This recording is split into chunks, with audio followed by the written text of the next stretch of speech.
I'm going to tell you that if you're going to start off with investing and you're following our lead with investing by us giving you cash stocks to invest in, you can buy and hold until you feel comfortable with doing the dividend rotation strategy.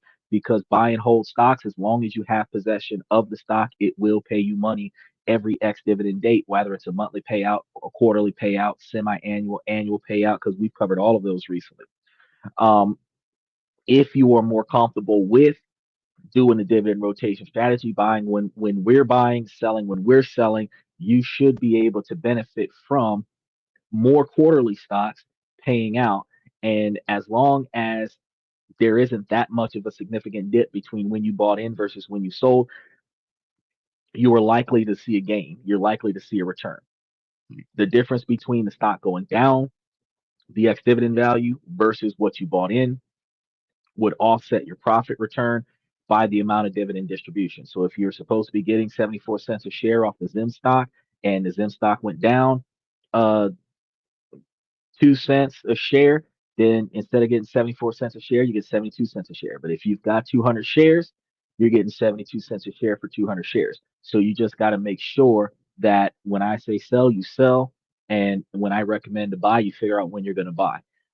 Because it is guaranteed that immediately after the ex dividend date, most people sell. So the stock will start to decline days after, business days after. So like the stocks that hit on the weekend, the decline doesn't really happen that rapidly, because if it happens on a Saturday, the ex dividend date happens on a Saturday or a Sunday, everybody's going to sell on Monday. But if it happens on a Monday or a Tuesday and you missed it and now you're selling 24 hours after the ex dividend date, odds are you're a lot of people sold before you did and the value of the stock went down. So you want to make sure that you pay attention to those things. But what we're telling you right now, the banks give you less money in interest than what we're doing. CDs give you less money in interest than what we're doing. Treasury bonds give you less interest than what we're doing. Cash stocks are going to be paying you guys a decent quantity of payout, but the dividend rotation strategy could give you 3 times more than that, which could take a 15 to 20% stock and put it out at like 45% over the year. So we want you guys to be able to make some money. That's what we got. Special shout out to Bayside. It's been a while since Bayside has been here. He said, "Good evening, Xander. It's been a minute. School is out and summer camps and mini vacations are in action. Miss you, brother. Oh, yeah. You got like 2 weeks before, because summer school is done. And then we got like 2 weeks before fall starts.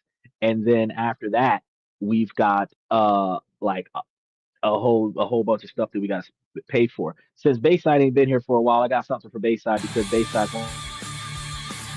I really appreciate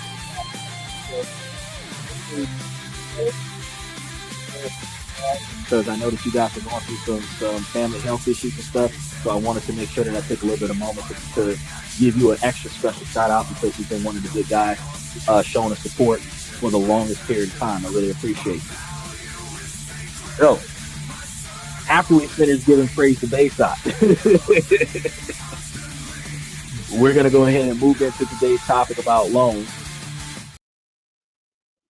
because Michael asked a question: will banks give you a loan based on your stocks alone? And the answer to that question is yes, they will. And we're going to be talking about that today. And that's one of the reasons why I decided to cover a topic specifically on loans and then take you guys down the path of what a cash loan is as well, because you have the cash loans that are just like unsubsidized cash loans, and then you have cash loans that are backed by assets.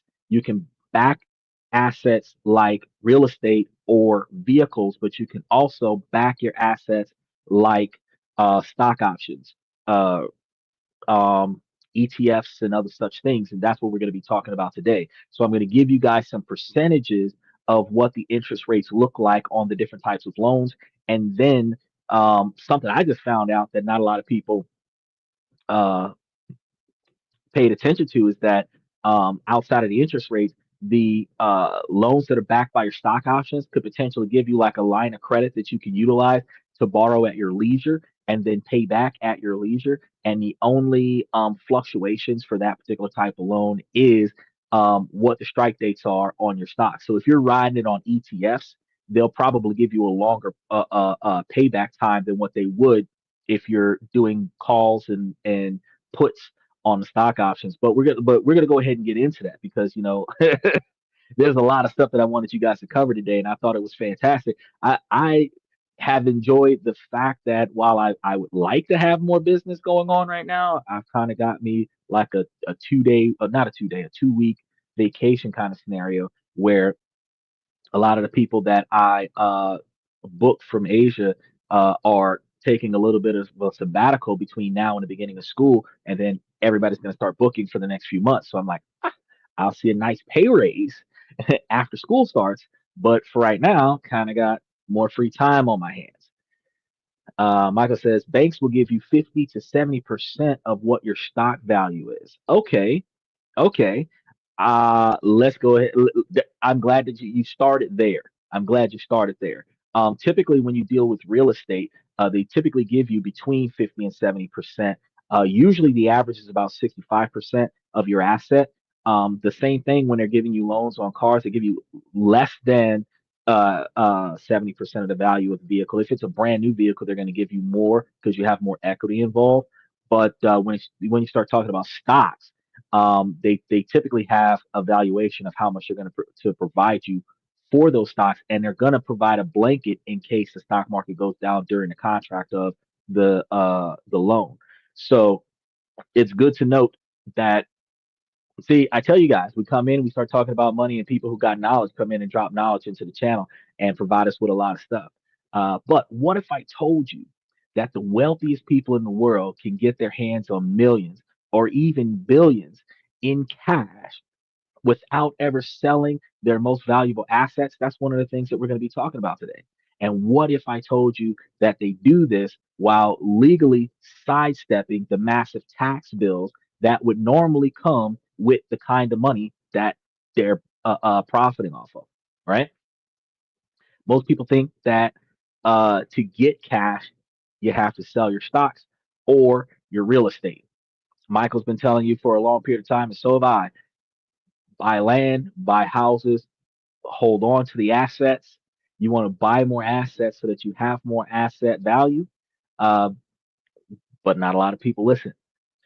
Uh, the richer do not sell their stuff.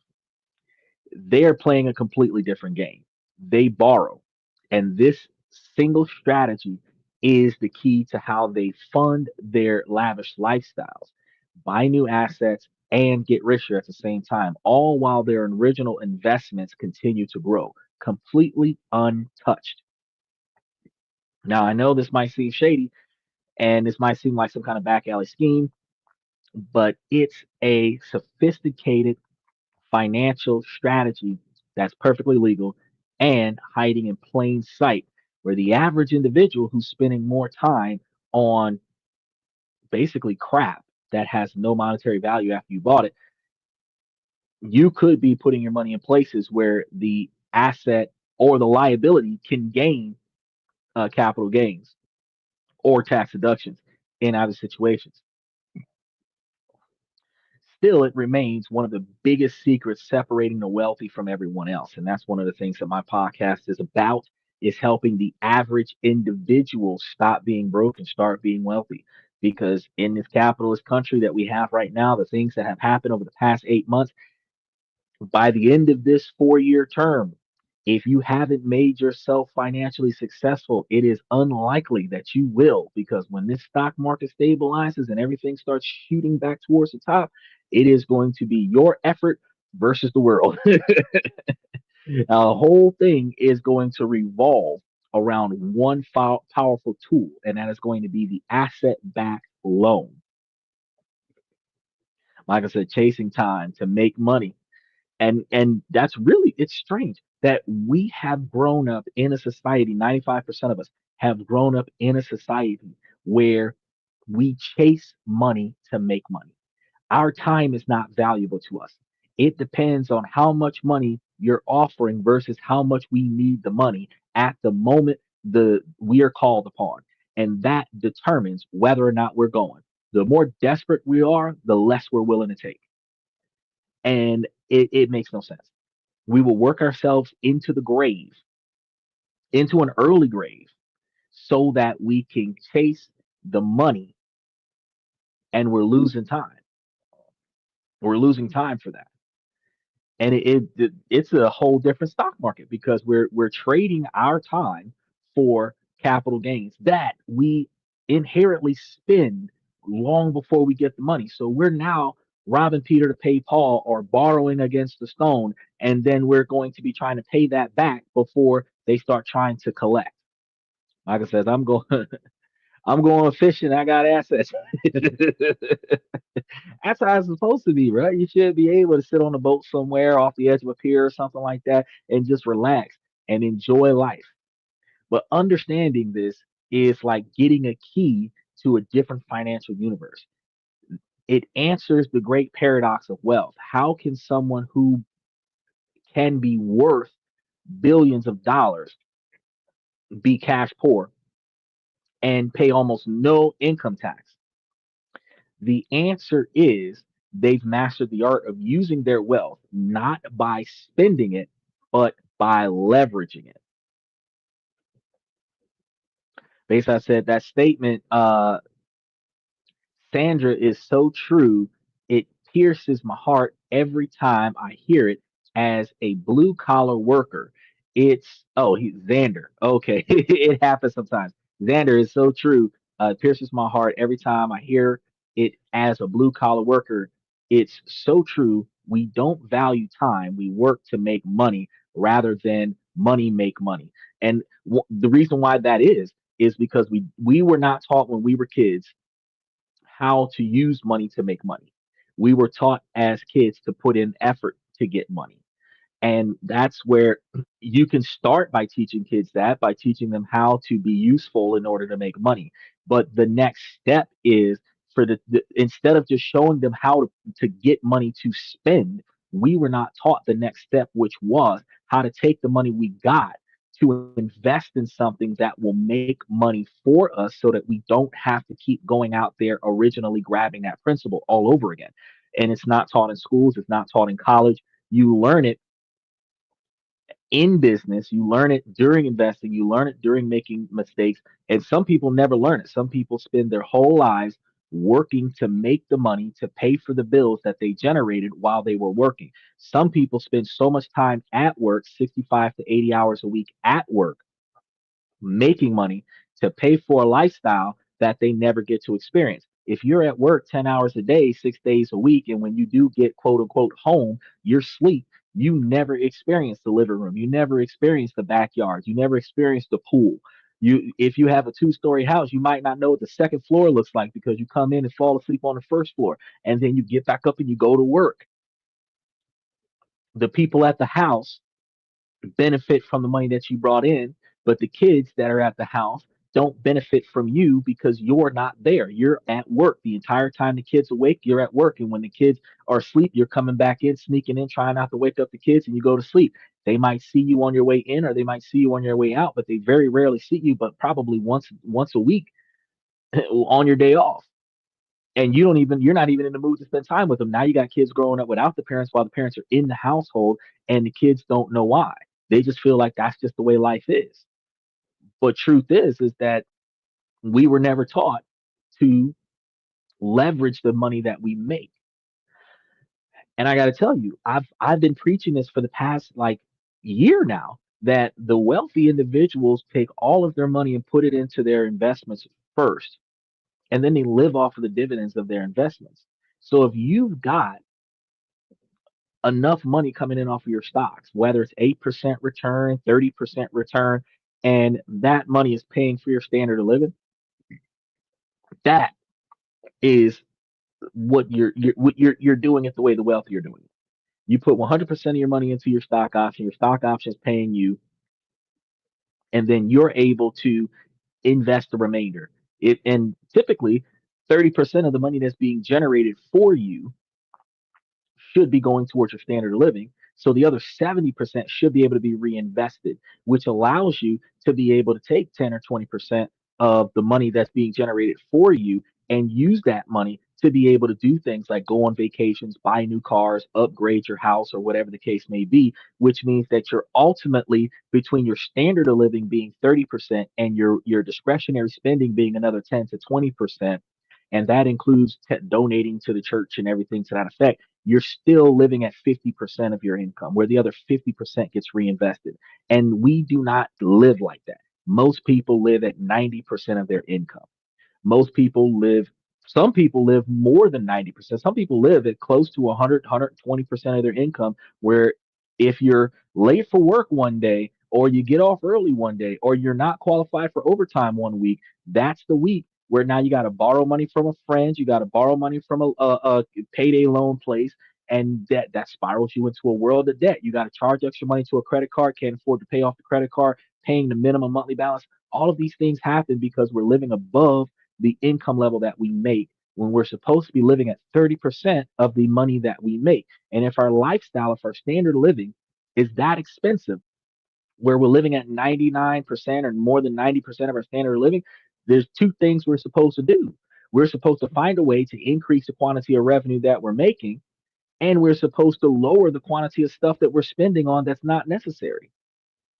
We've got like 3 shows about that over the past year. You guys need to come to the channel, come and take a look at those. Like I said, no, you're all working, just making me happy going fishing. Hey, you're right. You're right.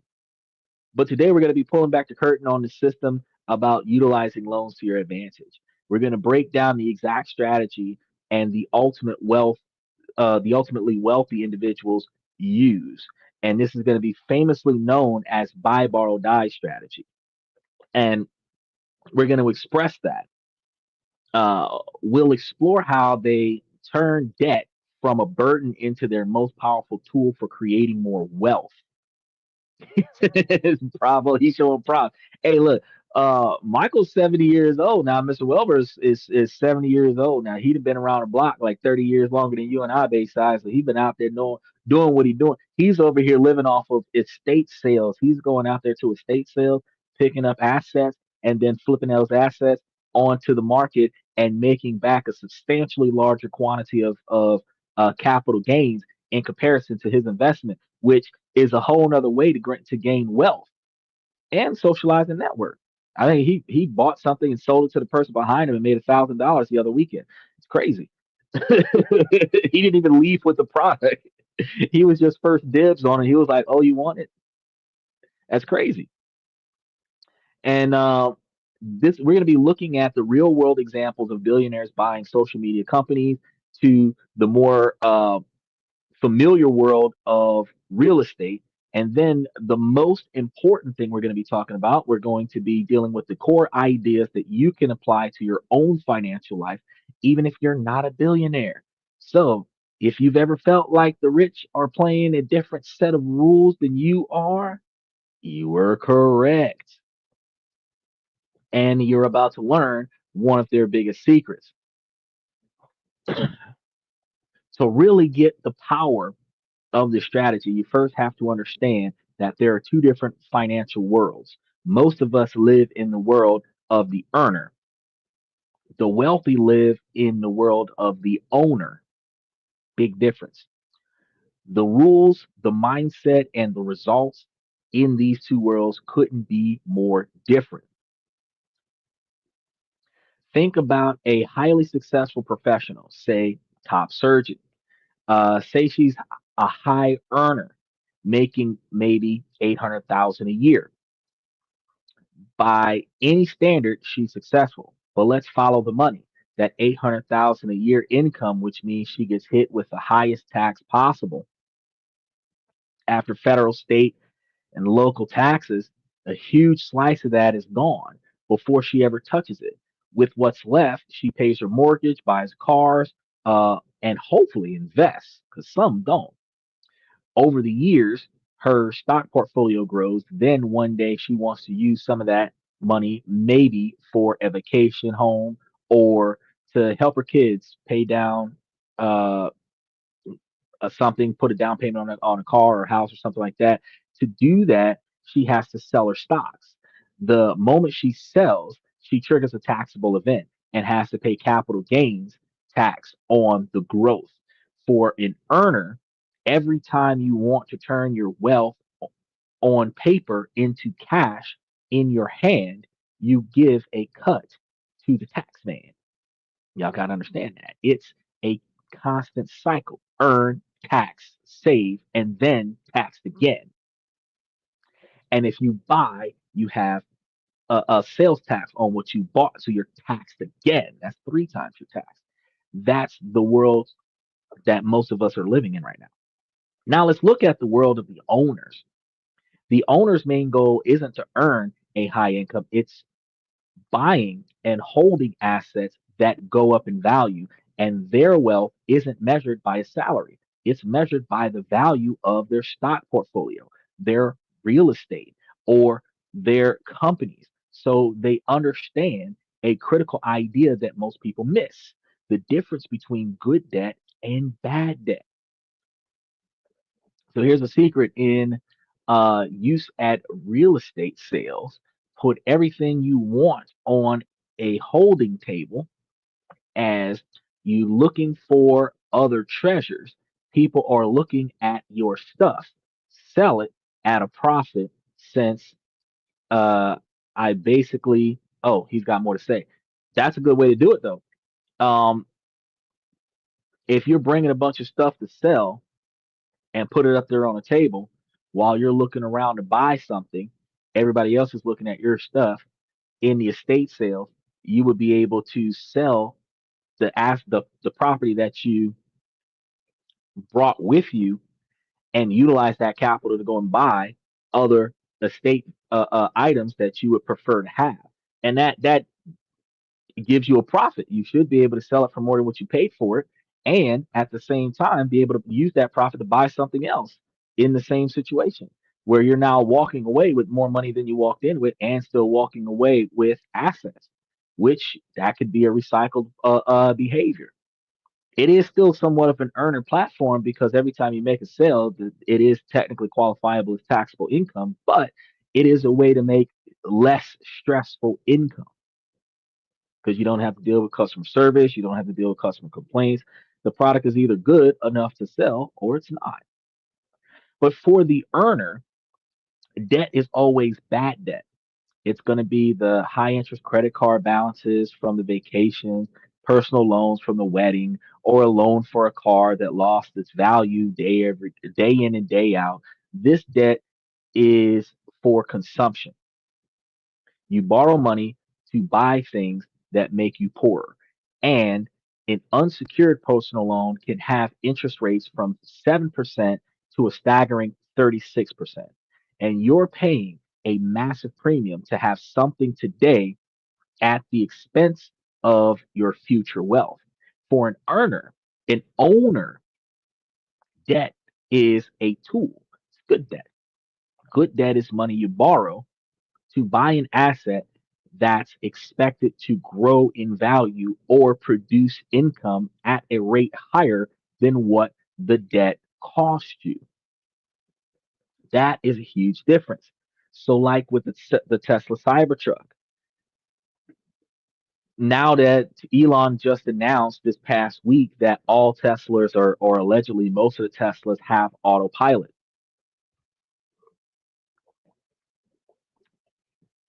If you pay money for an autopilot Tesla, put your car up for rent. People rent the Tesla. The Tesla drives over to the people. They get in a vehicle. They drive around with it. When they're done with it, it returns itself to you. You don't have to do anything, but you make money off of this car every day it's being rented. You can buy it. It's junk. It's junk, but you could buy it and it could turn you a profit. As Elon projected that you could be making about 34,000 a year off of renting out one of your Teslas. For the $120,000 Tesla, it take you 4 years to get your money back off of the Tesla. But for those Teslas that are 50,000 or 55,000 a year, you could probably rent those Teslas out and get your money back inside of 2 years. Um, and when the car isn't being rented out, you can still use the car. Some people are like, oh, I want my car where I'm the only person that's ever in it. When you buy a used car, you're never the only person that's ever been in the car. You're just the only person that's in the car right now. So if you were to waste money on buying a new car and you trick that bad boy out and let it go out there and make some money for you, when it comes back to you, still in reasonable condition, you're going to ride around with it when nobody else is using it and you're still making money off of the vehicle. That's when you bought something that's going to be an asset. That it's going to make you back more money than what you spent to get it. That's an example. Other ways is like buying a house. While a house is a debt, it appreciates in value and you can leverage that house for cash loans to, well, you can leverage the house for mortgage loans so that you can use the cash off of the mortgage to buy things like more real estate or buy a car. And then actually I might have put it in here somewhere, but if I didn't, I'm gonna go ahead and cover that spread somewhere around this discussion. But I found that actually the cost of a car loan is higher than the cost of a mortgage. And if you had to, it would be cheaper for you to own your house, mortgage it for the budget you're going to spend on your car, go buy your car cash up front, and then pay on the mortgage instead of paying on the cash loan. Because if you were to take out a $50,000 loan, that $50,000 loan would run you about 10 to 15 years on a mortgage, where the longest car note is like 5 to 7 years. And the difference between the two is that you might see closer to 5 to 8% on the house, where you would see higher than that, anywhere between 7 and 36% or 7 and 24%, depending on your credit level when you're taking out a car loan. So it's a difference in value, specifically because the loan that you're taking out is far higher than the asset that you're leveraging against it. But the thing that people are not paying attention to is the fact that if you have a cheaper monthly payment, you can put more money towards the principal and pay the loan off sooner, which actually makes it a lot cheaper of a loan than what it would be to wait 15 years to pay it off. So we're gonna be trying to. I'm gonna see if we have that information in here today. But I know I did the research on it, and I was like, oh yeah, this would be good to talk about. And then I put the script together, and 85 pages later, I'm like, I don't know if it's in there. But I wanted to mention it while we got it, while we have that on my mind. Make sure that you guys like and subscribe and utilize those reaction buttons on one side or the other, because I haven't figured out which side it's on yet. Michael said, never buy a new car until you are retired and wealthy. So I've bought two new. Actually, I bought two certified pre-owned vehicles in my life. One of them had no miles on it, but it was 2 years old. Um, and I can tell you the difference between a brand new car where you're the first and only owner of the vehicle versus you being the third owner of the vehicle and the car still being in reasonably the same condition, just with a little bit more miles on it, is absolutely nothing. The new car smell is still going to be in the car when you get the car. If you get it from a reputable dealership, the mechanical satisfaction should be there. You shouldn't have any engine lights on or anything like that. So there isn't the benefit of buying a brand new car off the lot is only to say that you did. That's really the only thing you get out of it. Value wise, as soon as the first person drives it off the lot, whether they drive it off the lot for the test drive or they drive it off the lot for the ownership, the value of the car depreciates substantially. So what it was worth, the sticker price that you agreed to versus what it's worth after you drive it off the lot, not the same. Michael says, buy that car at an auction and drive it for 3 to 6 months, sell it for a profit, then repeat. Become a cookie cutter. So buy you a 2025 at the auction, and then put it back up for sale right after that.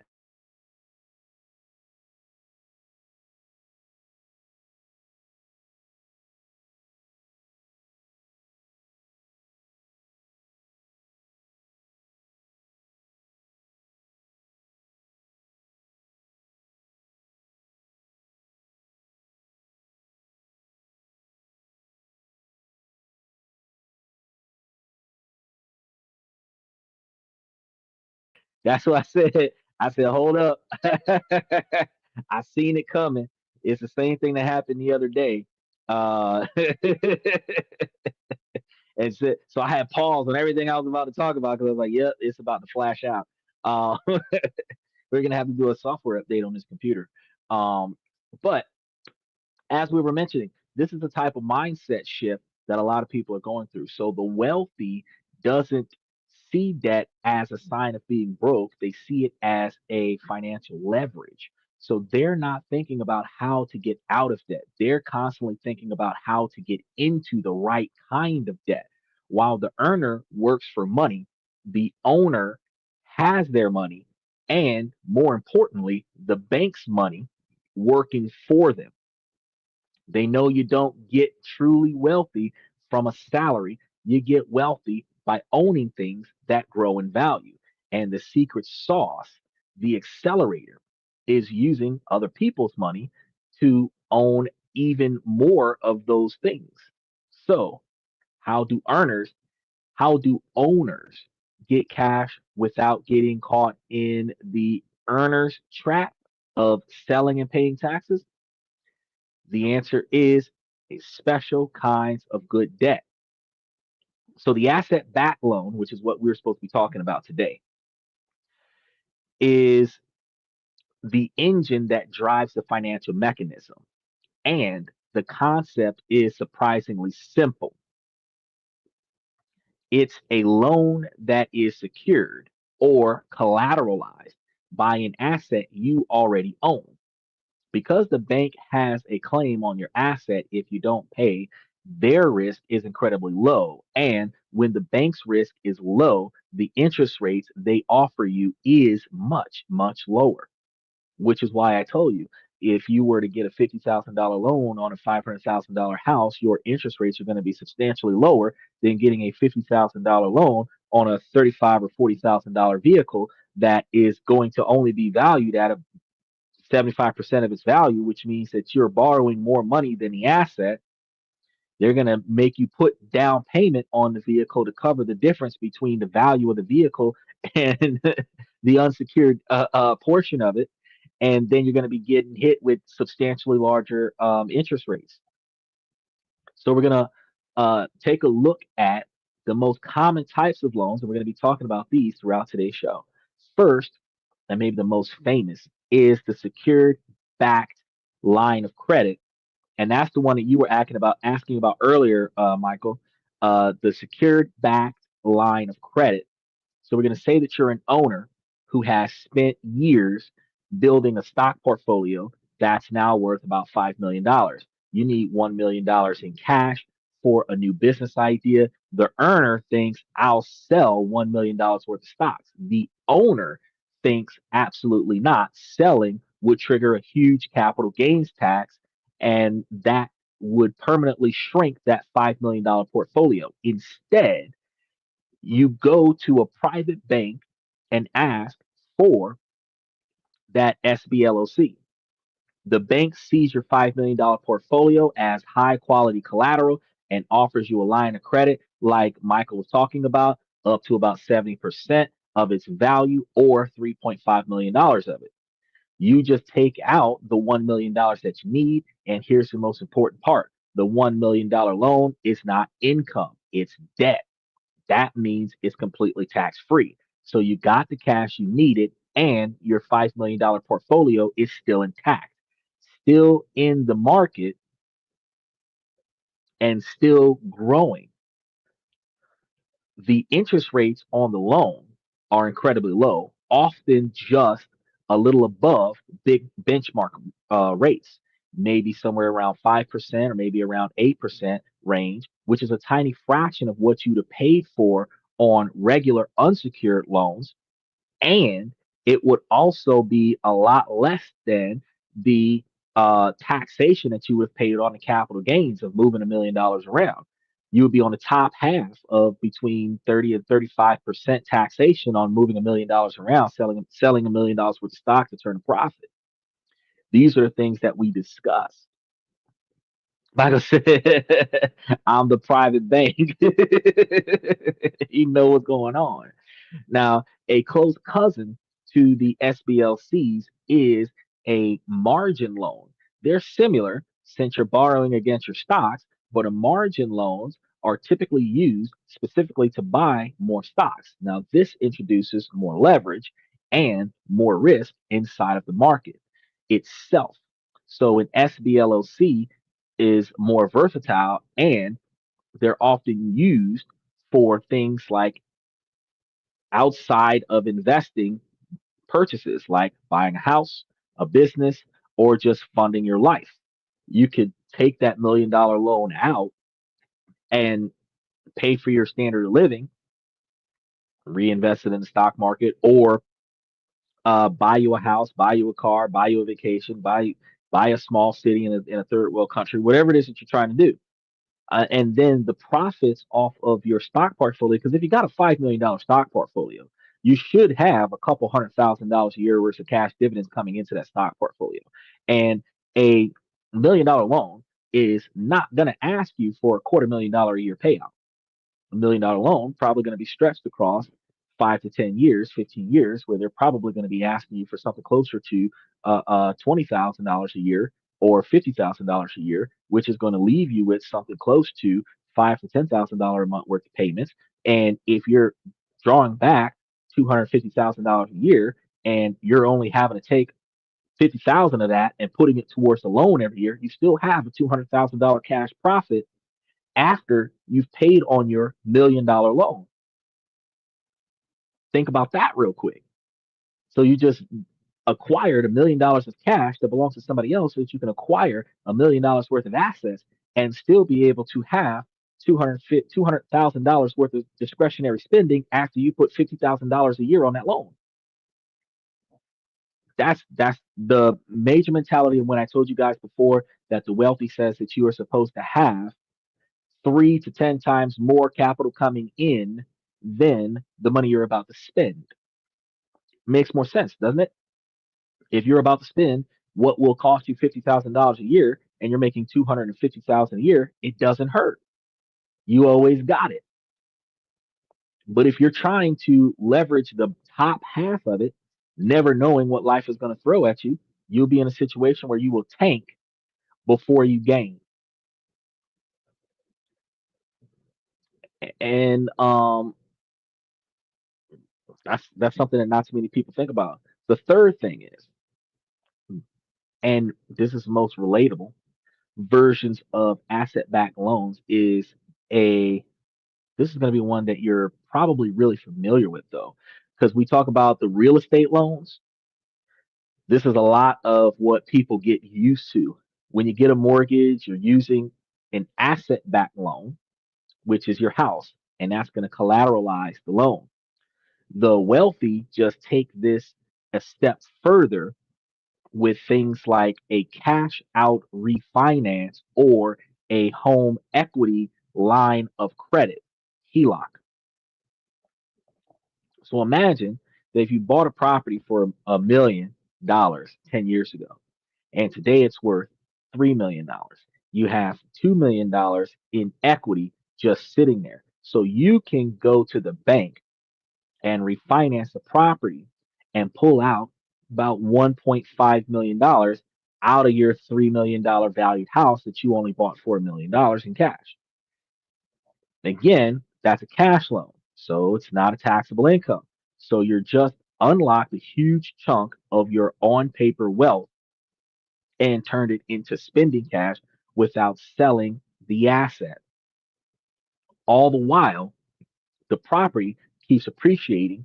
And if it's a rental property, your tenants are the ones paying down the loan because the cash that they're giving you for the rent should go towards the loan before you recoup any profits off of the property. But if you took out $1.5 million off of the property and the property is drawing you back $500,000 a year or more, you're doing well because you're still able to put towards that loan and keep the difference. So why are these loans so cheap? It's all coming down to lenders' risk. So for those of us that are broke, if you take out a $50,000 unsecured personal loan and lose your job, the bank has a real problem. They can ruin your credit score and send collectors after you, but getting the money back is a long shot. That's why they charge you 20% interest rates. While an asset backed loan is going to have a different game. If you default on a SBLOC, the bank doesn't have to chase you. They just sell your stocks. You pledge collateral to make them whole. You know what I'm saying? You're going to be able to give them back what you lost because you collateralized with your stock. Love those doors, bro. I love those doors. What we were talking about, like 100 doors is a good number. 100 doors is a good number. even at even at $800 a month, 100 doors is a good number.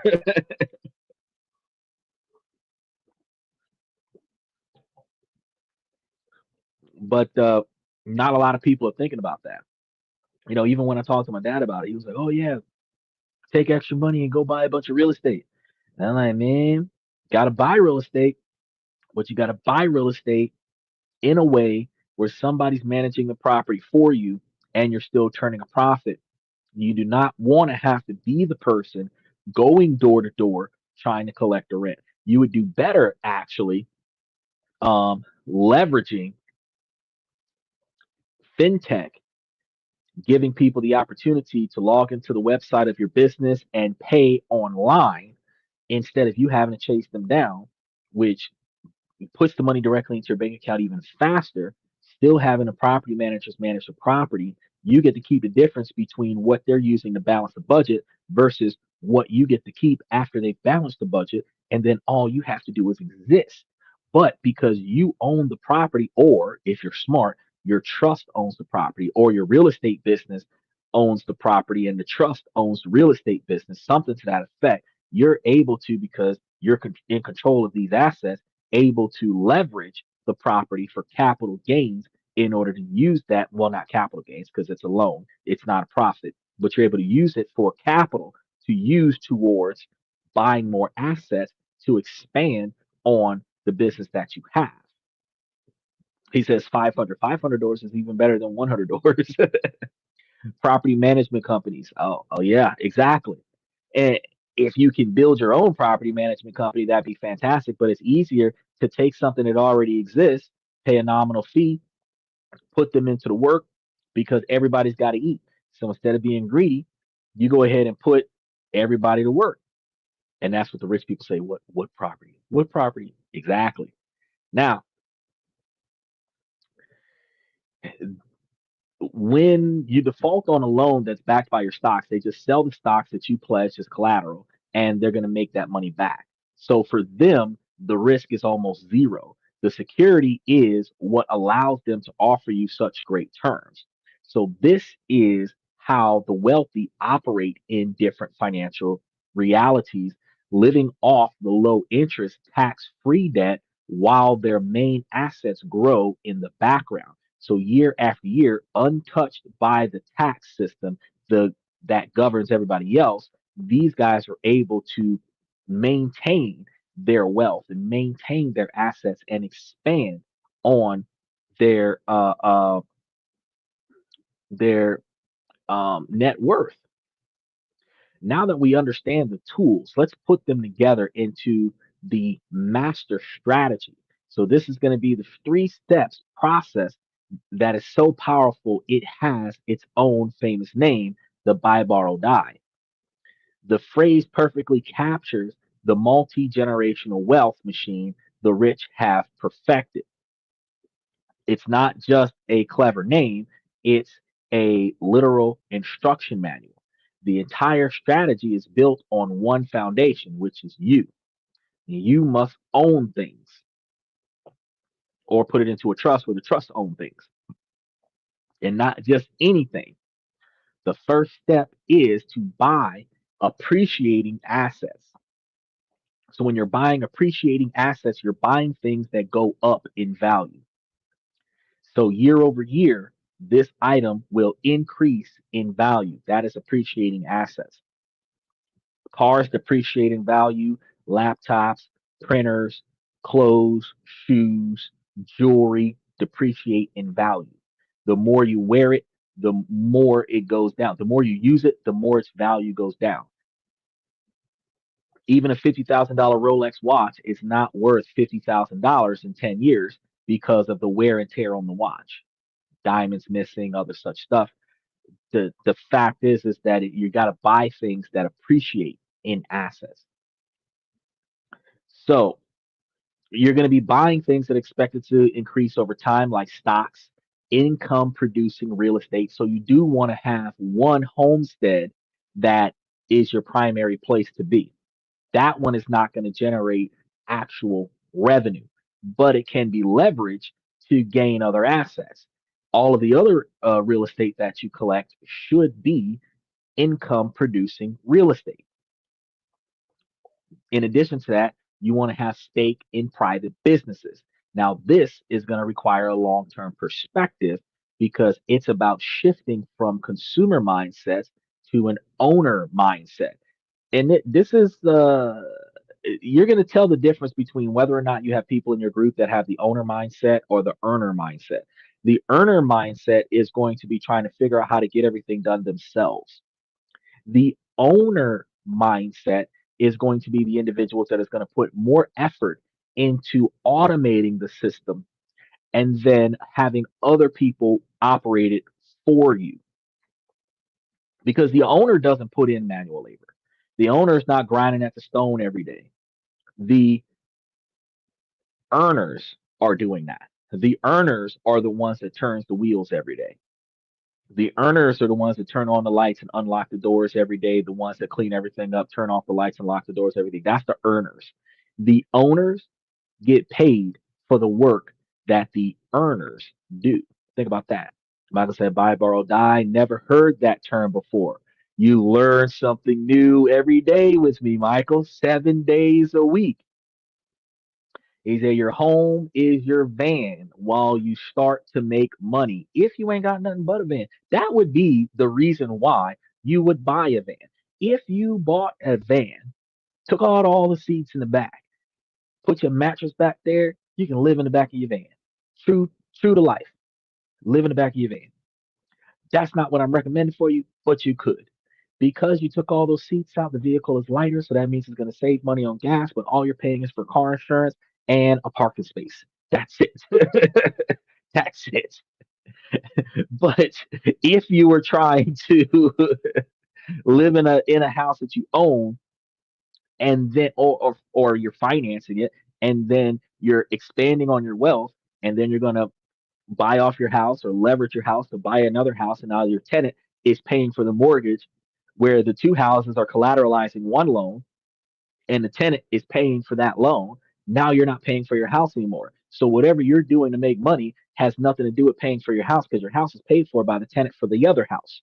You can maximize that by taking a cash loan off of a stock, paying off the remainder of the loan, and now your house is free and clear. You can mortgage the other house to go buy a third house, and now the two houses that you don't own are leveraged against the capital gains for the tenants to pay for those two houses. And you can keep doing that. You can ring around the rosy with this situation. If you've got five houses, you can leverage all five houses for a few $1,000,000 to go buy you a multi family housing situation where a five $300,000 houses would give you upward of uh, a $1.5 million worth of capital gains, which means you should be able to get $750,000 in cash.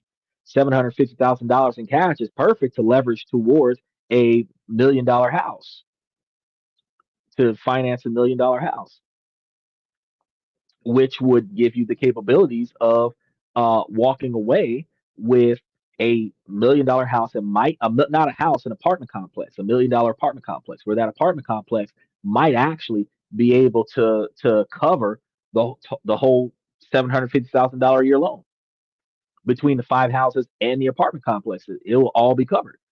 You just got to make sure that you're doing it right. Michael says the owner's mindset is for you to go to work. the the owner's mindset is for me to put people to work. The earner's mindset is for me to get up and go to work. I am not an earner. I'm an owner because I want other people to work for me and to make my money instead of me killing myself to make money that is not going to give me any more free time. That's a big difference. Michael says, live in a house for 6 months, then rent it and repeat. Cookie cutter. That's it. Yeah, you can do an FHA loan on a house. If you did an FHA loan, how you doing, Greg Arnold? He's back again. Uh, there's a real estate investment business. We have a nonprofit that's building houses for the homeless, where we do joint ventures with those. We have a I got a couple of other things going on, but we also invest in stocks. And then, I also teach on the side. And I do this podcast. So kind of got a lot of things going on. Jack of all trades, man of many hats. What do you do for a living, Greg? How do you make money? Because I love what they do that. They do that. They heckle by trying to say, well, what's your day job? Like, how do you know all these things? He's like, you're the smartest man in the galaxy. I am not. A man who thinks he knows everything knows nothing. And a man who recognizes that he doesn't know everything knows more than most. Doesn't mean that I know it all. Oh, I just checking, bro, because I know when I get certain types of questions, they're red flag questions. Because it's like, what do you do for a living? What you got going on the sidelines? You know, well, I appreciate you supporting my channel. I do a lot of research to gain a lot of information to bring to you guys. So while I'm excessively knowledgeable, 3 degrees back, and the fact that microbiology, communication, and health and computer technology. So I did a good long time in college. This isn't a dummy sitting over here trying to enjoy time talking to you guys and trying to get paid off of it. Because actually, when you think about it, any money invested in live streaming on the podcast is going to be a tax deduction because it's debt. And then that offsets any profits made off of the stocks that we've been talking about when we start talking about trading. So there's a benefit for doing this. It not doesn't have anything to do with me making money off of you guys, because actually I get paid off the ads that run, unless you got YouTube Premium.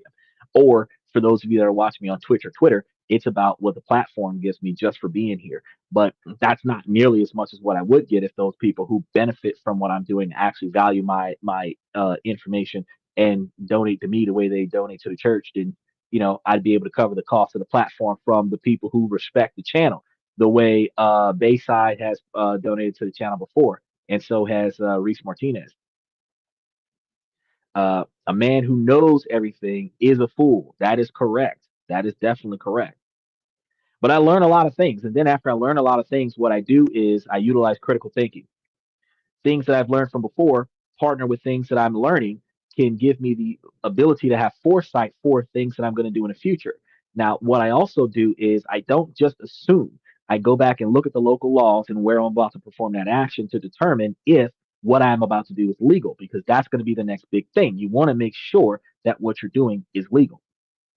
Um, because you never want to hit it big and then have either the IRS or ATF kick your door in, CIA, FBI kick your door in, and be like, oh, you were out there like Andrew Tate, I'm taking you to jail. Nah, we don't want that. Uh, what you want to do is you want to be able to do it the way it's supposed to be done. And then if anybody's got anything to say about it, you got no problem with showing your budget because you did everything on the books. So instead of buying liabilities, which is what we were talking about buying assets that grow. And I was giving you guys examples about how to buy assets that grow. Instead of buying liabilities that lose value, such as your cars, your electronics, fast fashion, the wealthy relentlessly accumulates assets. Um, this phase can take you years, even decades of patience. And that's one of the reasons why I tell you guys that you should have a 20-year plan to build your wealth.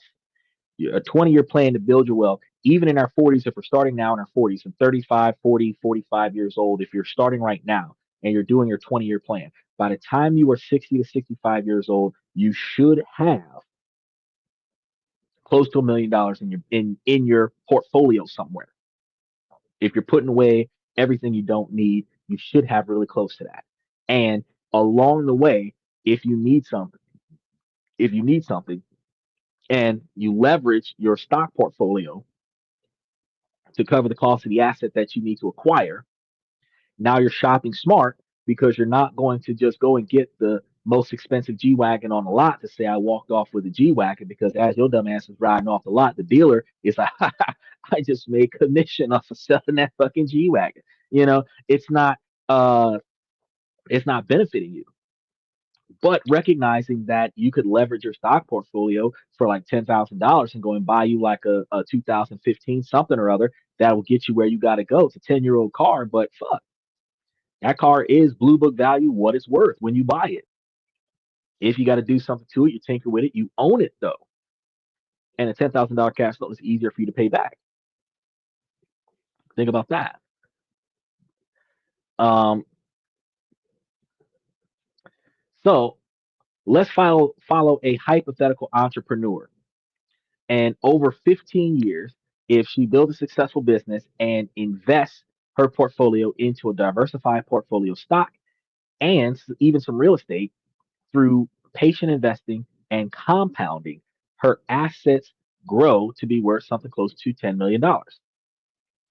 This portfolio now contains millions in unrealized capital gains, growth that hasn't been taxed yet. So, for this particular individual, $10 million isn't a piggy bank to be smashed open. It's the foundation that powers the entire strategy. So, this is where it gets really interesting. If at 55, this person was to take that $10 million asset base and want to enjoy wealth, they can buy a $2 million villa in Italy and invest another $1 million in a promising startup. The old way of thinking, where the earner would be selling $3 million of the portfolio, instead, that would have made a financial disaster. Selling would trigger huge capital tax gains, cutting nearly $1 million and permanently shrinking the wealth, generating the replenishment of the $10 million, where you would actually go from $10 million down to $7 million. Instead, uh, the if you execute the step two, which is the borrowing. So we had the wealth driven area. Now we're going to do the borrowing area. If you go to the private bank or any type of private lender that has the best rates, because you want to do research for the ones that has the best rates, and you want to ask for a secured backed line of credit. Then you want to pledge your $10 million portfolio as collateral. Now the bank is happy to do that, and they can determine that the loan to value or LTV ratio, about 70%, is going to mean that she can borrow up to $7 million towards the uh, $10 million she has. Now, she only needs $3 million, so that's all you take out. Take out $3 million. Now, look at the benefit here. First, the $3 million received is a loan, not an income, so it's completely tax free, and you can avoid the giant tax bill. Second, the original $10 million portfolio is still 100% of your position in your possession until you don't pay off the loan, and it is still appreciating in value. So if the market goes up 10% that year, the portfolio grows from $10 million to $11 million, and that more than covers the interest on the loan. Third, the interest rate on the SBLOC is incredibly low, something close to 6%. The interest payment is only the cost for accessing the $3 million of the wealth, not the whole $7 million line of credit. This is exactly what billionaires do. So when Elon Musk needed billions to buy Twitter, he didn't sell a massive chunk of his Tesla stock. That would have triggered one of the largest tax bills in history and could have crashed the stock price and could have turned over ownership to another person. Instead, he financed a huge part of the deal with a loan using his Tesla shares as collateral. So this is how the wealthy fund their lives. They use this cheap tax-free liquidity for everything, buying super yachts, funding new investments, or acquiring new properties. Now, when it comes down to buying Yachts. He says if you have $10 million, just pay cash. Well, if you have $10 million in assets, you don't have $10 million in cash. You have $10 million in assets. So a billionaire could have $10 million of businesses, $10 million of real estate, but not actually have $10 million in actual cash. That's the value of the assets. That's $10 million. So you borrow against the assets. That's a big difference. But like when you're buying those yachts, remember we said you don't buy stuff that doesn't turn a profit. If you're buying a yacht, what do you think people who own yachts do? They rent those yachts out. People who want to use that yacht will rent that yacht as a venue for a party. So now you can be a part of the host, as the host of the yacht party for free, where people pay you money to get on your boat. And if you have a super yacht, somebody's paying the GJ, somebody's bringing the drinks, you're just hanging out enjoying the day because it's your boat, and you get paid for the usage of time on your boat. Then you can have a fantastic time on the house and turn a profit for it. The boat makes sense. There are situations where you can lease the boat out to individuals, not even be there with the boat, but they rent out your boat, and you probably have some kind of hazard insurance on it if they crash a boat or whatever. But the fact is that overall, you're leasing out the boat. When you're not using it, somebody else is paying for it. That's how you turn it into an asset instead of it being a liability. You can also fund new investments or acquire new properties. And by acquiring new properties, you would be able to expand on the quantity of assets that you own. He said he's broke. We rent. That's exactly the case.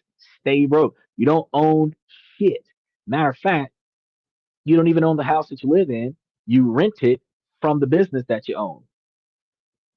Get you a lease.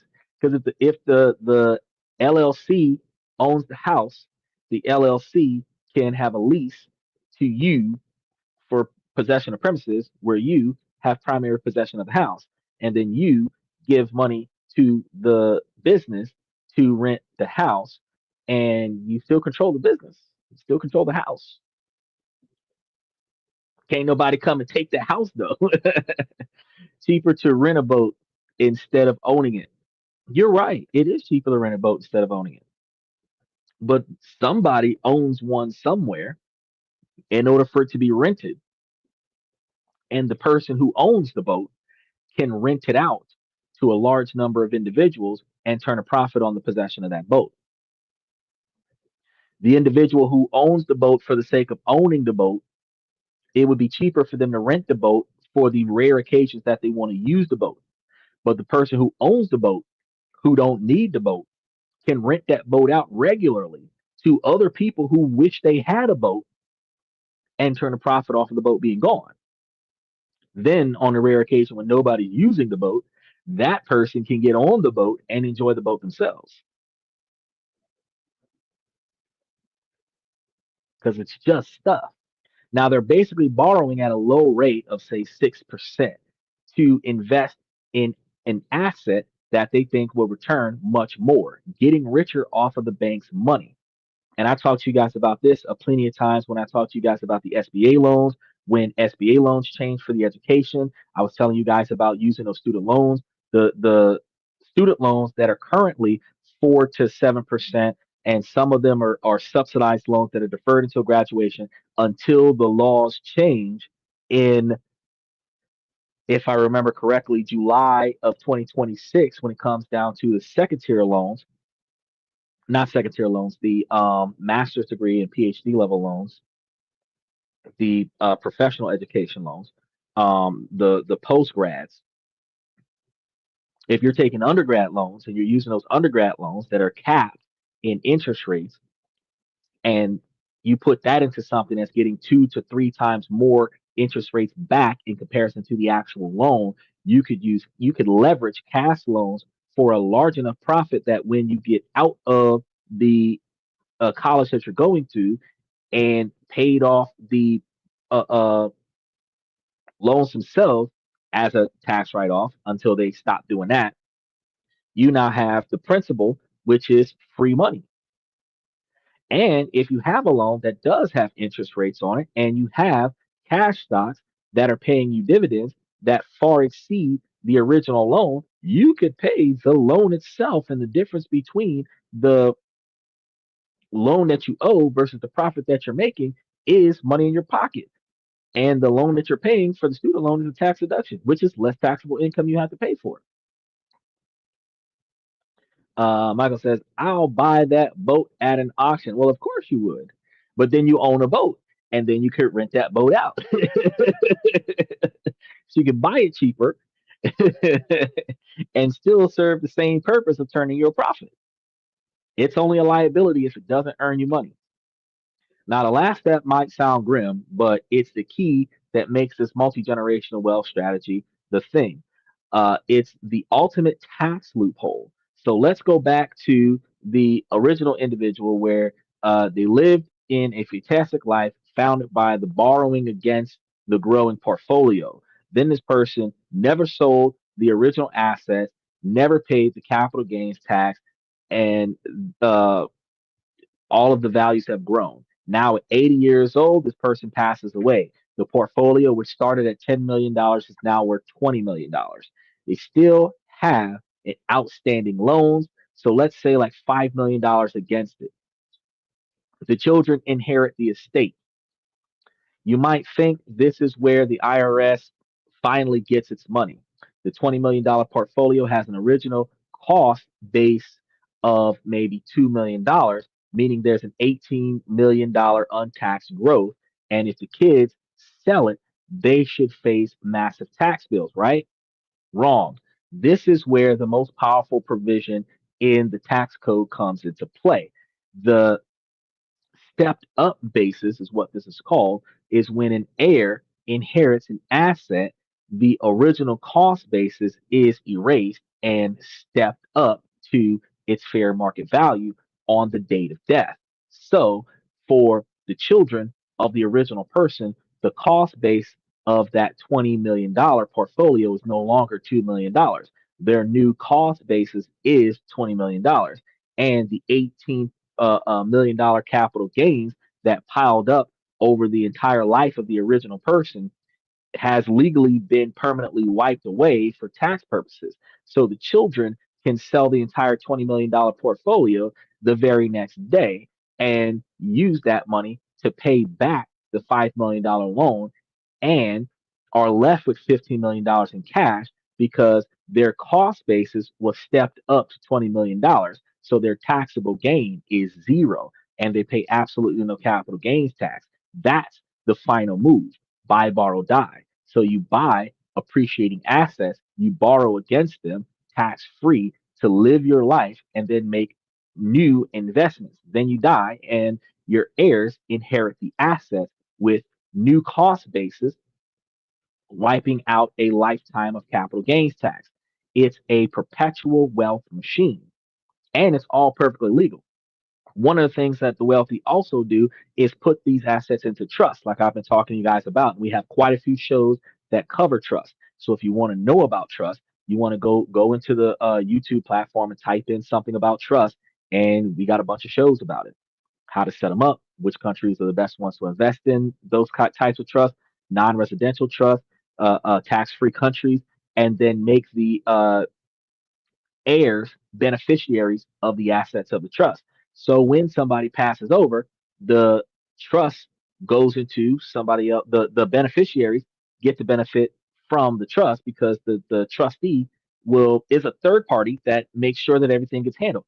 It's almost like what you see in the movies where somebody dies, they go to an estate hearing, somebody reads out a will and testament, watch a video, and then this old guy is like, nope, I can only do X, Y, and Z a part of the contract.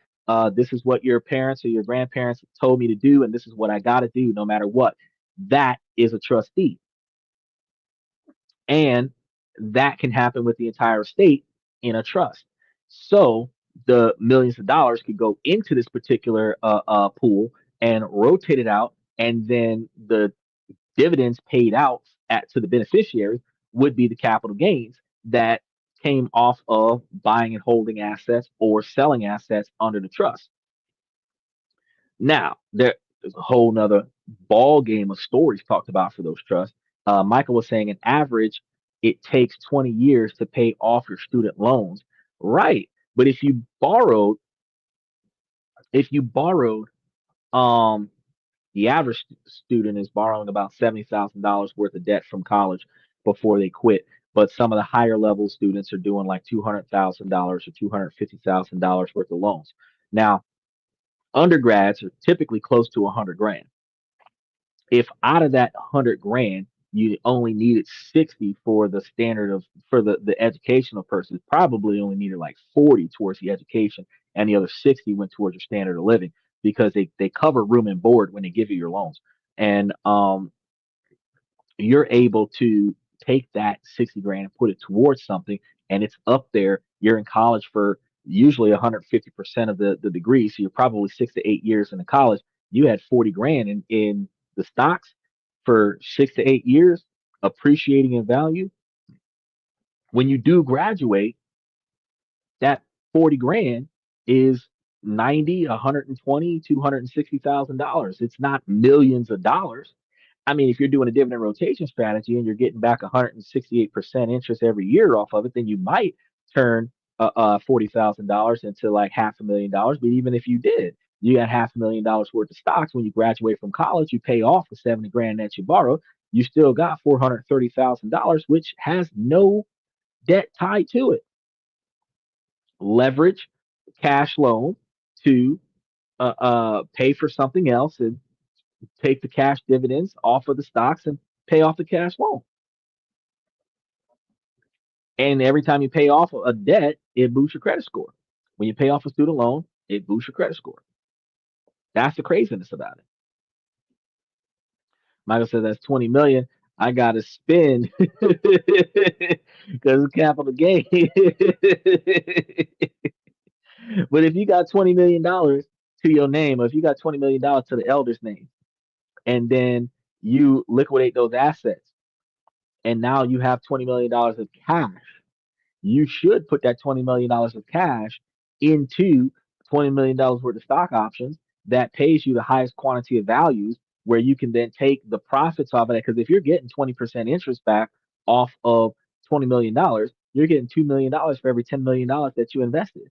And that means that you're getting a gain of $4 million a year with 20% annual return off of $20 million, which means that that $2 million a year could be reinvested in other areas. You still could have a $300,000 or $500,000 a year lifestyle, but the other 75% of the money, because remember, I told you live under 30%. If you're getting $2 million a year off of a $20 million stock option, you're living a $250,000 lifestyle. That is 25% of, or not even 25%. That's less than 20. You'd be living a $500,000 a year lifestyle at 25% of $2 million a year, which is still under 30%. So technically, you'd be living at 12.5% of the $2 million a year that you would get. And then everything else that you want on top of that, extra luxurious things, would be part of that 50% of the lifestyle that you would get. But if you got so much money sitting on the sidelines where you're living off of the interest of, and $2 million is the interest of, you could find a way to spend all of it, or you could find a way to have a fantastic life and still have extra money left over that you can invest to increase your wealth. So, hearing all that, the buy, borrow, and die strategy can sound like a flawless magic trick for building wealth, but it's vital to know that this is the highest stakes game with real and potential devastating risks. Yes, exactly. That's the goal. Is creating generational cash flow. This isn't a strategy for the undisciplined or the faint of heart, and there's a reason it's mainly used by the already wealthy. The single biggest risk is a margin call. So when you borrow against a stock, the value of the collateral bounces around with the market. So let's go back to that $10 million that was borrowed. So if the $10 million portfolio had the $3 million loan, and the loan to value was uh, a comfortable 30%, But what if the market crashed and the portfolio dropped 40%, down to 6 million? Suddenly, the $3 million loan is 50% of the portfolio value.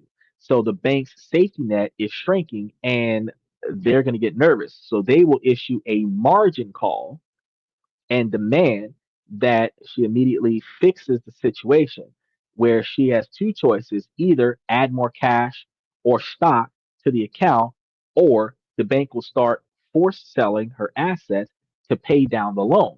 Now, this is the nightmare scenario that the wealthy people experience when they are, yeah, buying more assets, snowballing. This is the nightmare that the rich people experience when the stock markets crash and, like during COVID and other such, and nothing's bouncing back. Because when you're being forced to sell your assets at the very bottom of the market, locking in massive losses, you may never recover from that. And this is how fortunes are wiped out. The second risk is over leveraging. So the temptation of cheap, easy debt can be powerful. It's easy to get carried away and borrow too much money. So if you borrow money for a new investment and that investment fails, you haven't just lost the new money, you still owe the original loan. A bad business deal could put the core assets at risk, and the very foundation of your wealth could be taken by the lender. Third, there's interest rate risks. Many of these loans have variable interest rates. So while rates might be low when you borrow, they can go up. So a big jump in interest rates can dramatically increase the cost of your debt. So if the interest rates on your loan climbs above the rate of return on your assets, the whole strategy flips on its head. Instead of your assets paying for your loans starts eating your assets. Good debts can turn into bad debts very quickly. And this is one of the reasons why some wealthy people have gone bankrupt due to massive economic changes. And this is also why some wealthy people have gotten even more wealthy because of those exact same economic changes. Finally, and most obviously, this strategy requires a lot of capital even to get started. Banks aren't going to give you security backed loans against $5,000 portfolios. The minimum often $100,000 or more just to have a conversation. And the best rates are reserved for clients with millions. So it's a classic case of it takes money to make money. The complexity of managing all of this as a do it yourself strategy, it is capable of being done, but usually requires a team of financial advisors and accountants and lawyers to mitigate all of the wheels that are going to be turning when you're dealing with millions and millions of dollars. It might feel discouraging to learn about a strategy that seems to be reserved for the top 0.1%. But while you may not be borrowing against $1 billion art collection anytime soon, the underlying principle of buying, borrowing, and dying is a universal concept. You can absolutely apply this mindset and habit of the owner of your own life, where as the principal, you focus on buying appreciating assets, and this is going to start the ball rolling, and it's a non-negotiable situation. You have to shift your main financial goal from consumption to ownership, and this means prioritizing buying assets that can grow in value. So for most of us, that's not fine art or private companies. It's consistently and automatically investing in low cost, diversified index funds. It makes home ownership a financial priority, and even dollar, every dollar that you put towards an asset instead of a liability is a step in the right direction. One of the things he said, your mistakes become my property. Yeah, that's true. One of the things that actually changes about this, and that's what a lot of people don't realize, is that um, in this situation, you actually can have um, small business loans. So, for example, everybody who builds an LLC, everybody who has a C corporation under their name, if you have assets to back that loan, you can go and get you an SBA loan that's backed by the assets that you have. And you can go and get you a $50,000 loan. You can go and get you a $150,000 loan. It's better to grab a $50,000 loan. And then if you have the type of capital that would pay the cost of that $50,000 loan, then you can use the assets from the stock option to pay that $50,000 loan. Then you can use that $50,000 loan to buy something. There, there are variable rates with the and actually I can pull up some of these because I know that I told you guys that we were going to talk about them. Let me go down to,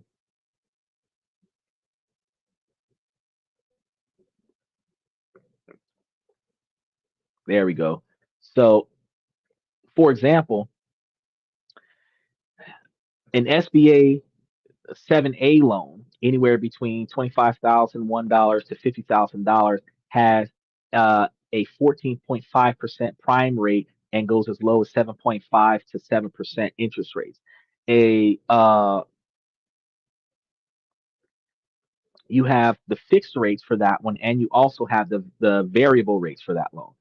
Also, you have the term life for that particular type of loan is like 10 years. If you use real estate for $50,000 loans, you could probably stretch it to 25 years.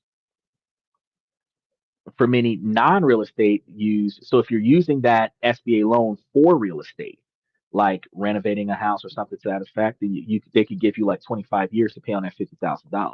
But for non-real estate things like equipment, inventory, stuff to that effect, it'll be 5 to 10 years. So they're going to want to know what you're going to spend the money towards. Um, in addition to that, we had, what was the other loans that we had? Oh, wait, we got to go down even further because we had Jesus the look. I click a button and like everything popped up. Like holy crap!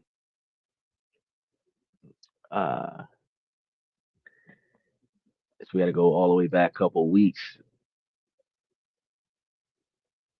and then $10 stock property stocks. Look, I find out all of the things on loans. There is the hold on. We got tax cuts. Oh, I got to start from the top of the list. There's 38 pages here.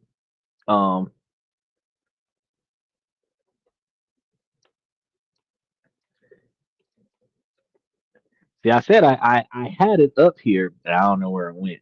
The personal loans, that's the ones.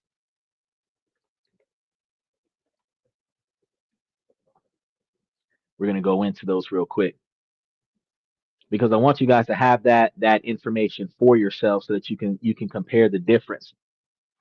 So personal loans are averaging between 12.64% right now for well qualified buyers.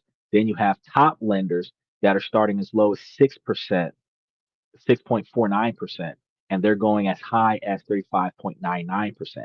Bank rates are typically between 5.91% to 24.99%, depending on the institution and your credit score. So understand if you're under 715 as a credit score, you're going to be dealing with something closer to 24%. So you have to understand that the stock options that are paying out for your investments at closer to um, between 12 and 27%, where the average is like 17 or 18%, you're not trying to get unsecured loans like these that are more than the interest rates that you're getting off of your stock portfolio. Credit unions, which remember I told you guys to get banks and credit unions because banks don't always have the benefits that credit unions have. A credit union might offer a slightly better rate of 8.14% or 18% max, which is a little bit less. But Orchid Island is paying right now like almost 19% interest, which means that you're only got a 1% difference there. When you're doing mortgages are doing 30-year fixed or 15-year fixed or 5-year adjustables or FHA and VA mortgages. So your 30 years are between 6 and 7%, almost 8% right now, but they're supposed to start going back down. Your 15 years are like 1% less, and then your 5-year adjustables are around 7% or 8% right now. Your FHA and VA mortgages are typically about 30 years, but your VA could be displaced to 40 years, and they're going to give you something closer to 6.22% to 7.55%, which is the market average. Or if they're giving you that 40-year differentiated payment, you might get 2.5% interest on that for 40 years. Still paying more if you wait the whole 40 years, but if you only got 2.5% interest, you can pay that bad boy down really quickly. Auto loans, if you've got a lot of cash backing the auto loan, it's as low as 4.9% for 36 months if you have excellent credit, which is far above a 750 credit score. Everyone else is looking at really high loans because you've got for the extra high credit individuals, you got 4.79% for 72 months. Used cars are 4.99% for the excellent credit individuals, 5.99% for 60 months, and then even higher than that, another 10% higher for 72 months. So the interest rates continue to increase the longer the loan is. And then the manufacturer incentives are going to be offering 0% interest on selected models if you're in that that's excellent credit area, while other dealers are going to be offering between 0.99%, which is 1% interest, up to 5% interest on specific vehicles if you have excellent credit. But if you have less than excellent credit, you're paying closer to 14% interest on your cars. Then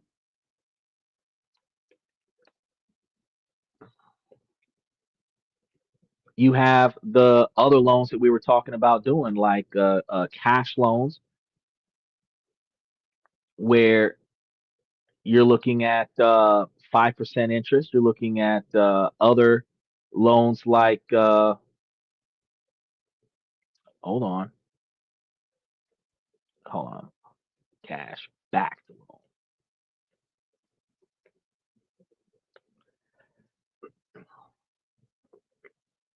These are different interest rates because these were the ones that I was supposed to put in here before. For the average cashback personal loan, 12% for the 700 FICO score at $5,000. Then the bank loan, 11.66%. They're doing 2 years for commercial banking. Credit unions, 10.5% for 3 years. And then you're dealing with the shortest term secured loans offering the lowest interest rate. So all of this revolves around the fact that outside of leveraging your stocks, look, Michael said 16 types of loans. Yeah, I'm telling you, like I'm trying to scroll through the list. Remember, I told you I had a ton of them up here. And peer-to-peer loan, but peer-to-peer loans are going to be a little bit more expensive in some situations because if you back the loan by collateral, the interest rates might be lower. But even with a peer-to-peer loan, you might see 12 to 14%. They call them hard money lenders. Those guys that will lend you money for your real estate deal when the bank won't lend you money for your real estate deal, they be asking for like 12 to 14%, which is fine if you're going to be making a big quantity of money in a short period of time. That 12 to 14% don't hurt. It's the cost of doing business. But if you're putting all of this money up there for 5 or 7 or 10 years and you're not making that 14 or 15% interest on your stock option, that's when you start losing money on your investment. So this is the most important habit to build, is to build the collateral and then borrow against the assets so that you can use that to get the capital gains to do what you got to do. And then one of the reasons why we're going to be talking about a cash dividend only portfolio tomorrow is the more money that your stock portfolio pays you every month, the more money you have to pay towards the loan. So you know, however much you want to cover your standard living, plus however much you want to put towards this loan. If you want to pay $1,000 a month towards this loan or $10,000 a month towards this loan, if your standard of living costs you $6,000 a month, then you want to have a stock portfolio that's paying you 18,000 or 20,000 a month so that you can take 5,000 a month and put it towards his cash loan. Then instead of selling your stocks, what you would do is you would buy or borrow against whatever your portfolio value is to get that simple, probably 20 to $50,000 loan that's going to have you paying $1,000 to $5,000 a month, and then have the stock portfolio pay for the loan. And one of the things that I haven't mentioned yet is that when you pay back these loans, especially if you pay them back fast, you build a relationship with lenders. By building a relationship with lenders, you end up boosting your credit score. And by boosting your credit score, you end up increasing your qualifications for a black line of credit, which is an American Express card that has no credit limit in it, where you can then charge it to your credit card and then pay the credit card over time. Now, you don't want to get that black card and then fuck up your credit. You want to get that black card and be able to expand on things, because if you need something and you can put $100,000 on a credit card instantaneously and then make the payments off of the stock option, you can still make the minimum payments or pay more than the minimum payments on that stock portfolio until such time as your assets are covered. And since you bought it cash up front, charging it to the card, you got the title or the ownership of the asset, and the card itself is leveraged against, typically with a black card, is leveraged against faith. But anything that they're going to be acquisitioning is going to be stuff that's directly in your name, the stock portfolio. Everything else that is in the name of the trust, they can't come and get that. So if an event that shit turns on its head and then you lose it all, you lose all of the stock portfolio, but you keep the car, you keep the house. This is what, when wealthy people file bankruptcy, like MC Hammer, he lost that big ass house and the golden toilet, but he still got $5 million worth of assets. He ain't broke and he ain't homeless, and he don't got to work. But he does have a significant quantity of businesses under his name. He learned from his mistakes because he did not raise enough money to pay off $800,000 of taxes to the U.S. government. He figured out a way to make sure that he has a couple $1 billion left aside, so when they come knocking on his door asking for money, he got them. Michael said, borrow against my account, freeze that amount, and pay it back without a due date. Pay 3%. Credit cards are at 28%, and they you got to get the scissors and cut those bastards up. And this is what the black card is for. There's nothing on it. Yeah, yeah. You want to use the black card so that you can buy $1 million properties and turn it into something more successful. But this is the goal. This is the game plan. The game plan is to pick up assets, pick up real estate, pick up things that will allow you to make money for yourselves, and then you can step away from these scenarios. So the difference between the boss, the owner, and the worker or the earner is that your goal is to build your wealth so that you can leverage your wealth to utilize cash that is non-taxable to go and buy assets, and then the profits off of your stock portfolio pays off the loan, which is a tax blanket, which means that you don't pay taxes on the profits earned from the stocks because you're paying off a debt with the profits from the stocks. You already own the asset. This is how a billionaire can have $1 billion worth of assets that he's worth and have it offset by $1 billion worth of debt, where on paper he's still broke as fuck. As long as the monthly payments are being paid on all of his debt, he can keep control of all of his assets.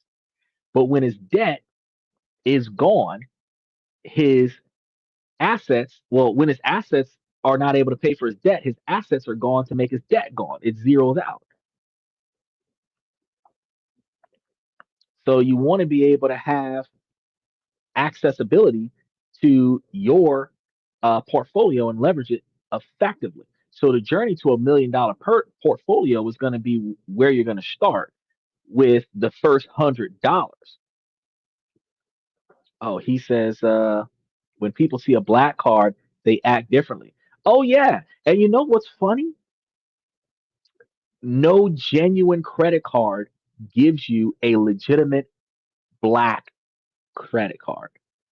You have to do a custom design. They give you a silver card, they'll give you a white card, red card, blue card, green card, gold card, yellowish gold card.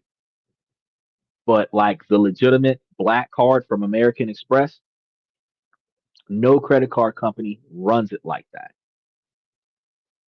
Not the metallic black. You know when it's a real black card, not an imitation black card, you know.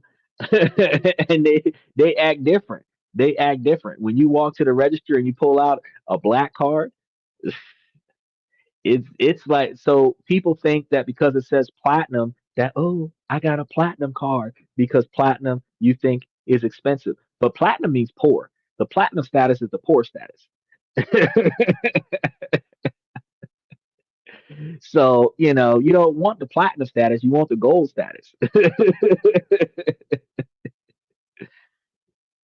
Michael said, remember to like and subscribe. Look, he said, remember to got a dental cleaning in the morning. Hey, that's good. That's good. You got to keep those teeth good, because at 70 years old, a lot of people are wearing braces.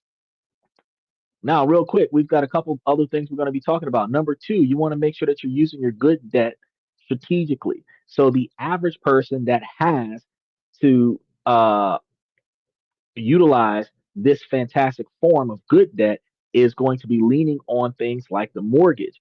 A mortgage is probably the biggest and most powerful asset backed loan that you'll ever have. So you're borrowing a lot of money at a relatively low fixed interest rate to buy an appreciating asset. So as you make the payments, you build equity, and hopefully the property value goes up. Now, this is um, the first area of leverage on the ladder. And he says, so take a McDonald's card and spray it black. That's what a lot of people do. They go and they do their custom card, and they change it. And you're talking about the McDonald's pay card. So if you work at McDonald's and they put your paycheck on a third party card that charges you to use it, so you can't just get your paycheck out. You got to pay a fee to get your paycheck out. Yeah, you can spray paint it black. Oh, that's stupid. But that's make sure you like and subscribe. Now, once you have significant equity in your house, you can access the next level, because a home equity credit line, or HELOC, is going to be the cash out refinance that you can utilize. And this is your personal mini version of a billionaire S block, right? You can borrow against your home's value to get tax free cash, but this demands extra caution.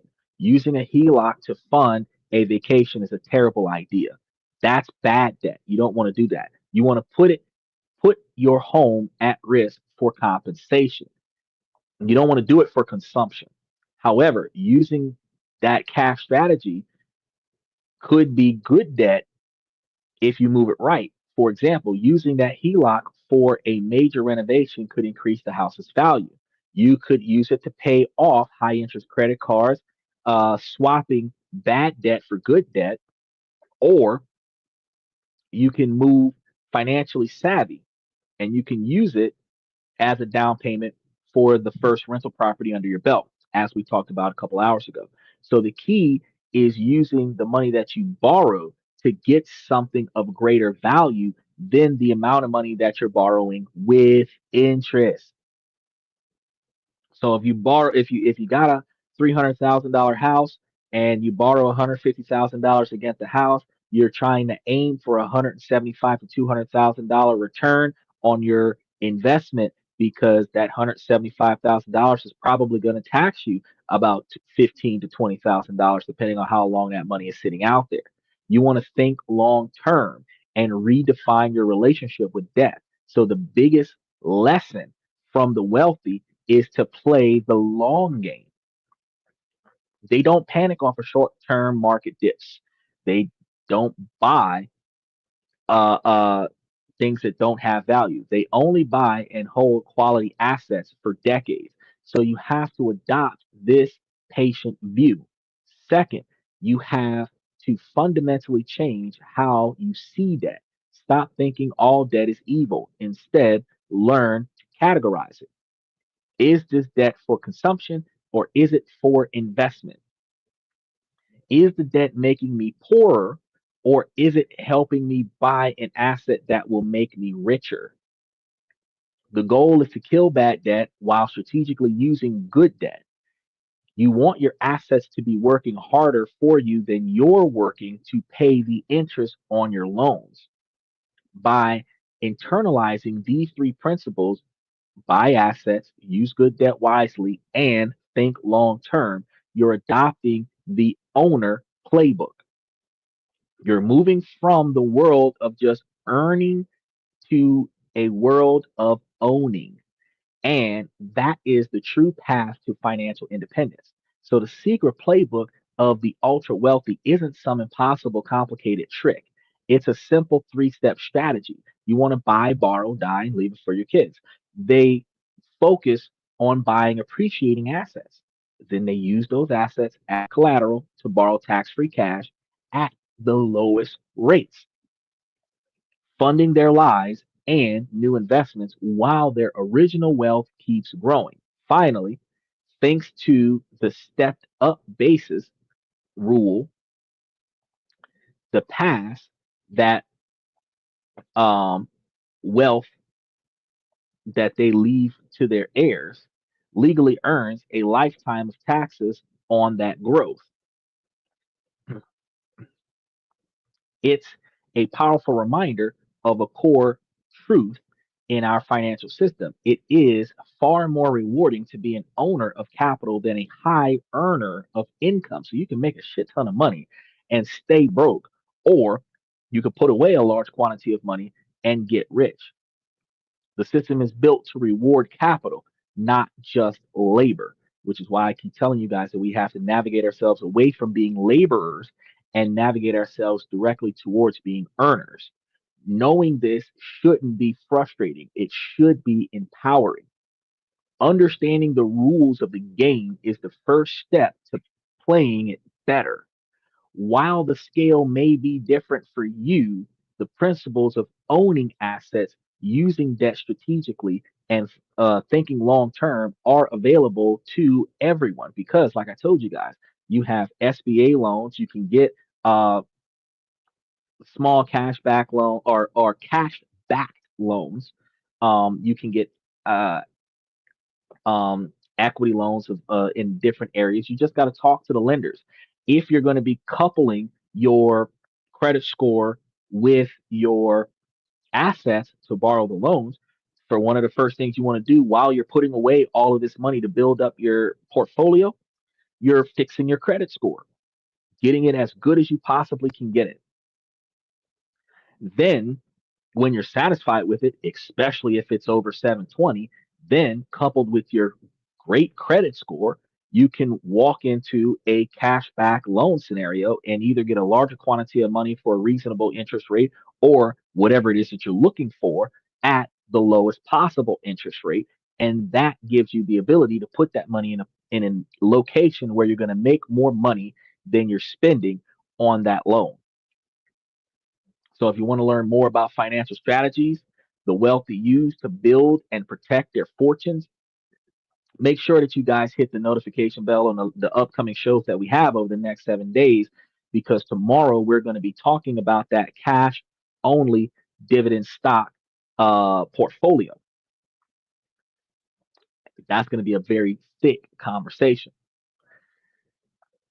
Then you want to check the next lessons that we have for certain videos, like how rich use LLCs to shield their wealth, because I've actually talked about that several months ago, which is why I tell you guys that once you come to the show and you see something that you're like, oh snap, you go back into the core of the YouTube platform and literally search for some of the things that I'm talking about, because we've got shows that cover these things. I talked almost 2 hours about how LLCs and C corporations can separate you from your assets so that you cannot get sued and lose your assets because you don't own your assets, your business does.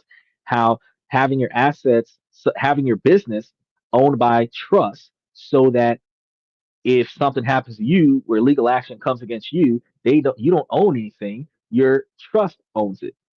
The trust owns the business owns the asset. You can have multiple trusts where one trust owns the real estate, the other trust owns the capital gains. You can have a completely separate trust that owns the vehicles. You can lease the vehicles to the business. The business can lease the properties to you. You can lease the properties to another business that manages the properties. There's all kinds of things that can be done, and that's one of the reasons why I told you guys that it can be a multi-tier system where you have a large quantity of uh, lawyers and legal aids helping you work out the ins and outs of this once you start building wealth. But as you're moving one asset at a time, trying to gain that large portfolio, you're going to start by getting something that needs managing and then paying the manager to take care of it and continuing to move forward. You're take it from me and go and get you a cheap trust, and you'll be able to use that trust to be able to start building a revocable trust that you can modify along the way. And either when you die, it turns into an irrevocable trust, or when you change it to an irrevocable trust, it's no longer modifiable. Either way, you start building the type of trust, the first trust that you start working on to protect some of your smaller assets. And then when you start making it to that $250,000, $500,000, multi-million dollar person, you can start doing like I told you to do about getting offshore bank accounts and getting offshore trusts and moving a lot of your assets overseas. That way, your assets are protected, which prevents you from having issues with acquisitions of capital. This requires you to do a lot of things in a lot of places to prevent individuals from messing with, because again, when you start having money in other countries, the less money that is directly traced back to the United States, the less money that they know exists. And again, like Michael said, we're broke, we're broke, we're broke. Rich people don't brag about the money they have all over the world. Rich people live their lives. Poor people brag about the stuff that they have to present a false sense of not being broke. But if you've got to show your hand to show that you've got a good hand, then you don't got a good hand. If they don't believe that you got a good hand, that's fine. That's fine. That's not your problem. But when you trump them, no pun intended, then they will realize that you had the better hand the whole time. Sometimes not bluffing is the best bluff. With that being said, I want to thank you guys for coming to tonight's show. Ladies, as long as the situation doesn't make sense, I'm going to keep asking you ladies to make it make sense. So, ladies, please make it make sense. And, fellas, I tell you at the beginning of the show, we don't let the sun rise without going live. And while we're at 70% male following of the male perspective, ladies, this information is designed to help the men become higher value men, but it can help you ladies with becoming higher value women so y'all can learn from this information. So I encourage you to take this information and run with it. Special shout out to Michael, Bayside, Mr. Satellite for coming in the other day. I really appreciate you guys for coming to the show. Thank you again for coming to this and that. I'm your host, Xander, where we talk about this, that, and everything in between. And I'm going to see you guys tomorrow.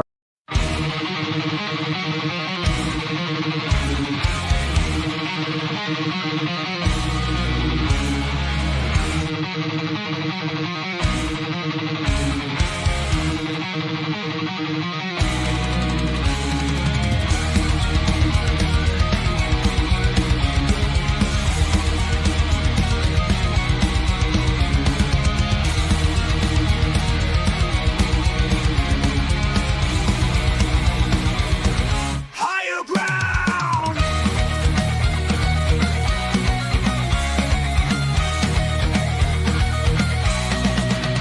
Used to chase validation, now I validate myself.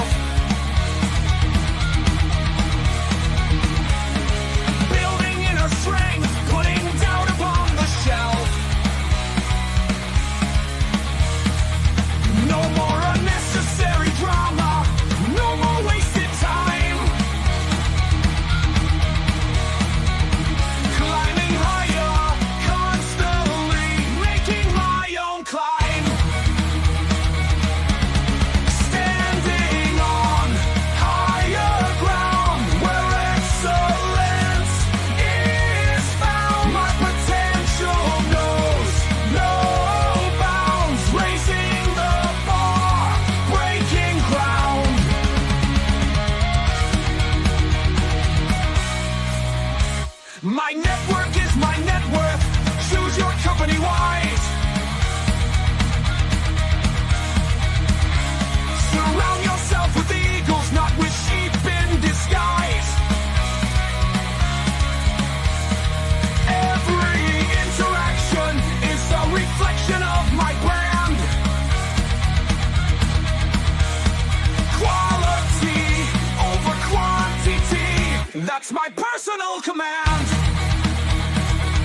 I'm not mounted on higher ground where excellence is found. My potential knows no bounds, raising the bar, breaking ground.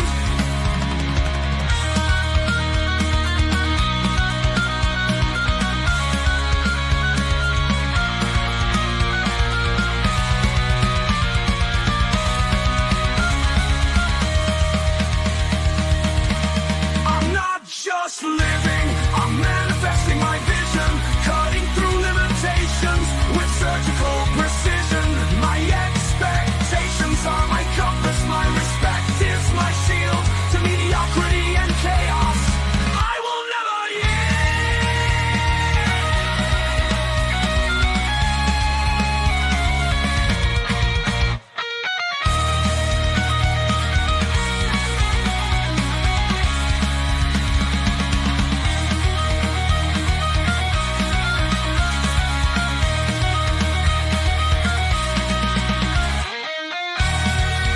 I'm not just living, I'm manifesting my vision, cutting through limitations with surgical precision. My expectations are my compass, my respect is my shield to mediocrity and chaos. I will never yield.